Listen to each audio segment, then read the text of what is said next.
अस्सलाम वालेकुम, कैसे हैं आप सब लोग। उम्मीद करती हूँ आप सब लोग होंगे खैर खैरियत से।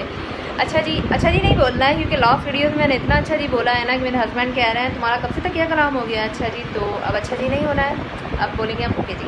ओके जी, तो जी बात यह है कि आज वीडियो में बनने वाले हैं रोल और समोसे। अब आप बोलेंगे रोल और समोसे तो सब बना रहे हैं, इसमें क्या ख़ास बात है। इसमें ख़ास बात ये है कि रोल और समोसे सब बना तो रहे हैं, लेकिन जो भी वीडियो खोलो कोई लगा हुआ है काली मिर्चें उसमें फूंकने में, तो कोई लगा हुआ है फूंकना पता नहीं क्या होता है, खैर तो कोई लगा हुआ है काली मिर्च डालने के अंदर, कोई लगा हुआ है सोया सिरका और पता नहीं किस किस सॉस की भरमार करने में, जिससे बाहर जैसे रोल की तो दूर की बात है वो रोल ही नहीं लगता है। लेकिन आज की वीडियो में हम आपको बताने वाले हैं रोल और समोसे बहुत ही आसान तरीके से, सिर्फ 4 इंग्रेडिएंट, हाँ जी सिर्फ 4 इंग्रेडिएंट डालिए और बाहर जैसा रोल यूँ तैयार होगा। बाहर जैसा रोल का जायका ना आया ना तो भले ये वीडियो मत देखिएगा। चलते हैं अपनी वीडियो की तरफ।